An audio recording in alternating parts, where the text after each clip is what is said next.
It's now, obviously, over 2 weeks since Ukraine agreed to an immediate 30-day ceasefire. That offer is still unanswered. It's over a week since Putin agreed to an energy and infrastructure ceasefire, but since then, Russia has hit energy infrastructure in cities across Ukraine. They've increased their bombardment, firing over 1,000 long-range drones at the country, hitting Ukrainian homes, schools and hospitals, with widespread civilian casualties. One drone killed a mother, a father and their daughter, an innocent family.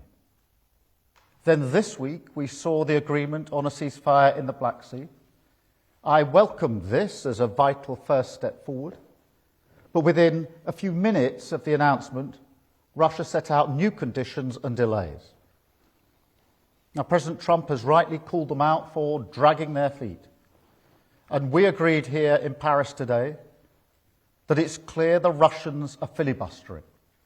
They are playing games and they're playing for time. It is a classic from the Putin playbook.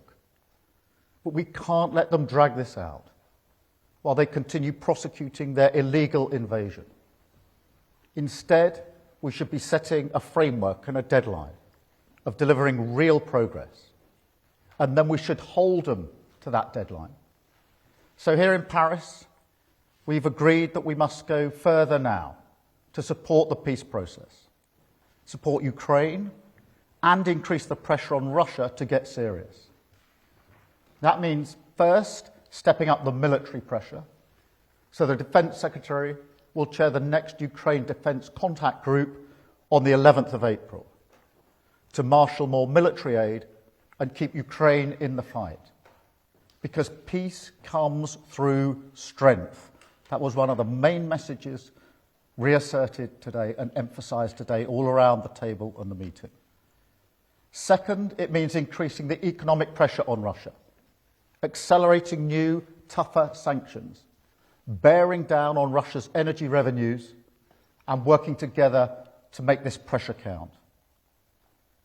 We also discussed how we can support the implementation of a full or partial ceasefire when it is in place, and how we can build on efforts towards negotiations on a just and lasting peace.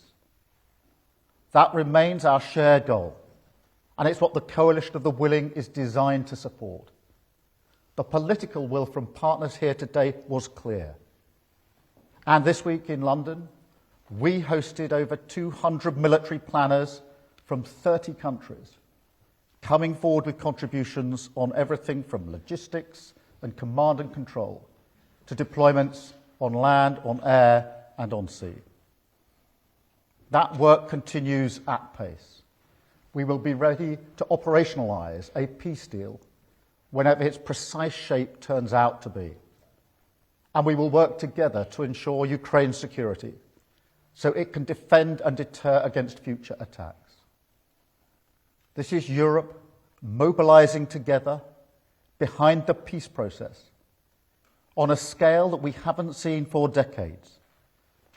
Backed by partners from around the world, we are determined to deliver a just and lasting peace, because we know that it is vital for Ukraine and Europe as a whole.